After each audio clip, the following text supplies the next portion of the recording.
Dustin Dwyer, I want to welcome you here to Swell and introduce you to everybody. I've enjoyed your voice here so far, but this is an official hello. For those of you who are interested in Dustin, he is here to talk to us. He is a really accomplished reporter and producer.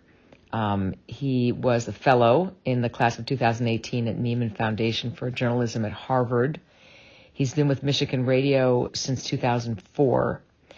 And my question to you, Dustin, to drop us right into your reality is, can you talk about a project or a story that you recently worked on, or even in the distant past, that really captures why you do what you do, whether it be the experience you had telling it or the impact the actual story had on other people? I would just love to kick us into this conversation by hearing something in your career that really stands out for you. Welcome to Swell again. Deborah, hello, and thank you so much. That's wonderful. And I've been enjoying Swell so much. And as like an audio journalist, I'm so interested in all the swells I've been finding and so interested in how people are using audio here. It's really, really been cool. And I love the question, and I love that you went deep on the bio and brought up Nieman, which was such a defining experience for me as both a person and a journalist, and something that, as you said, I was a Nieman Fellow in 2018, which is, a whole 5 years ago, but it's still so present in my life. You come in with a class of these other fellows, and I'm still messaging with them almost daily. I got an email today from someone who works at the Nieman Foundation, just getting an update, and today's the Boston Marathon, so I was telling my 6-year-old daughter about the marathon and telling her that, we got to see it when we were there. And she's always so curious about that because we lived in Boston for a year, but she doesn't remember it. So we were looking at old pictures. And so it's just something that's, there's something that's, when I say it's 5 years ago, it feels so long ago, but it's still just an everyday thing that I think about. And the other reason that that's relevant is because as a Nieman, like one of the big things you do that year is you give a presentation to talk about your work, and they ask you to answer this question: why do you do what you do?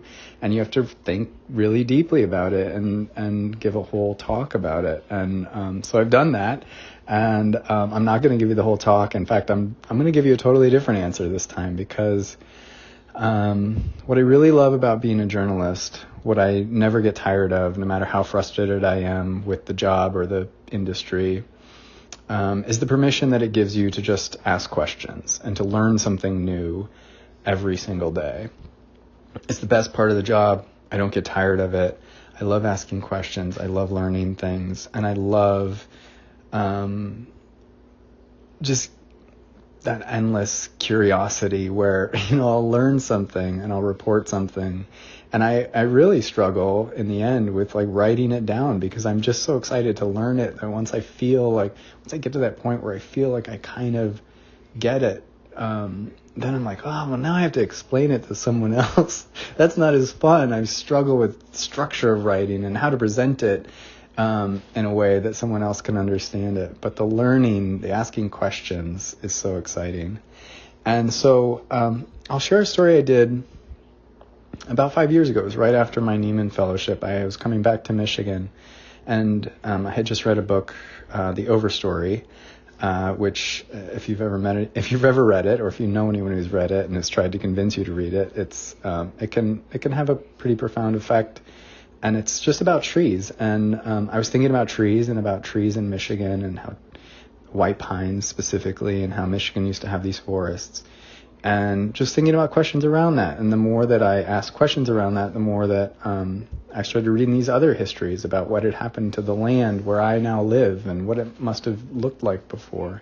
And more specifically about the process by which the settlers took the land from the people who had been living here, which is a story that a lot of us know in general terms, but in specifics, as you dig in and learn the specific stories of what happened where and how it was done, it just, for me, it shapes so much of it shapes how I see the place I live much differently. And I guess the more that I learn, the more I learned that history is not history, right?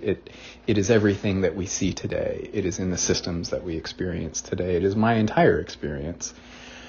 And so I'll share that story because the reason I do what I do is to learn more about, ultimately, in a selfish way, my own experience and my own place in the world. But when I can and when I can figure out how to say the right words to hopefully share those with other people so that they can understand a little better too. So excited, and thank you, and I'll drop that link, and I'll talk to you soon. Hi, Dustin. Thank you so much for being here. It was really lovely to hear your response and also to hear that you read The Overstory. I loved that novel and asked a lot of really important questions that have stuck with me since I finished reading it. I am primarily a fiction writer, and I do nonfiction and multimedia work as well. And I actually just started working on my first nonfiction book. And I am not a journalist by any means, but I'm really interested in longer form work that includes heavily researched aspects, even if it's within the context of, say, personal essay or memoir. And I'm curious, from your perspective as a journalist, if you have any advice from someone like me who is not a working journalist, whose background is maybe primarily in something different in relation to writing, how to incorporate journalism or aspects of journalism, such as interviewing sources, using research. Is there anything that you'd recommend I be highly aware of in that process that you came to learn during your studies and as you have been working? I really appreciate any feedback, and I'm looking to hearing more from you in this conversation. Thank you. Hey, sorry it took me a minute. I had to think about this because I think my first piece of advice would really be to not lose what you have as a fiction writer, because I feel like sometimes I think that working exclusively in nonfiction throughout my whole career has really made me not be able to write fiction, because I'm so used to, there's that adage of like, write what you know, and journalism takes that like way to an extreme where you not only have to feel like you know something, but you have to verify it with like multiple sources. And so whenever I sit down to write something creative, I'm just like at a loss and I immediately just start Googling because I'm like trying to get someone else to tell me what to write. So I'd say the first thing is just, remember that you know how to write, and to not use research as yet another way to just procrastinate on your writing. Writing is tough enough as it is. As I said in the first thing, that I really love the research. I love asking questions, and I tend to overdo it. I just get lost in the research, and I get so excited about the research, and one fact leads to another, and I will just spend months and months doing that, and forget to, if I didn't have deadlines, I would probably never write. I would just keep researching. So there's that. And then, I think in terms of like specific research advice or any tools that I regularly use, I think it's pretty domain specific, like depending on what you're writing about. I would say that, searching Google Scholar or looking for like academic writing has been really helpful for me if I'm addressing sort of a broad topic. So I'm not a scientist or an academic by any means, but you can read their research and you sort of get a sense of like where people are coming from. And there, there's an academic journal that covers everything in the world, from history to emotions to outer space, physics and, all kinds of stuff. So if you just start searching some terms on Google Scholar, you'll start seeing some papers. I'm really lucky because as a public radio reporter, I am a university employee, so I have access to university libraries and databases. But so if you don't have access to like the full text of an academic article, check out your library or find a way to see if you can get sources or ways to read that. And just generally, like if you're lost, ask a librarian. Really, go to your local library and talk to them. And librarians are like all the best people in the world, so they will help you out. And yeah, I think that's the basics. I think if there's anything more specific, I can try to like drill down with you and think through maybe ways of approaching things. But those are sort of the broad ideas that I have at the moment. All right, talk to you soon.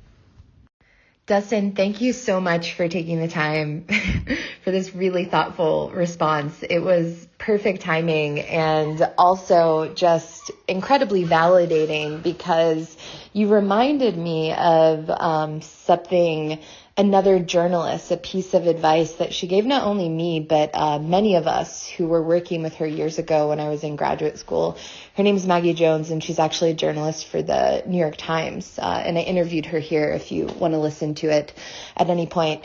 But she was talking about how much she encouraged a lot of the journalists and nonfiction writers to take a fiction class and to try to build that muscle more because of how much it could help them with their own writing. So to hear you give that example in your own life, I'm so happy it reminded me of that. And I really appreciate you reminding me to sort of like lean into what I already know and feel comfortable with and trust the other parts with the research that I also can tend to get super excited about and just want to read book after book. And, you know, I need more time to take notes and try to piece things all together. And knowing that that's something that even you have to find a balance with or keep working through is incredibly validating as I get deeper into the project I'm currently working on.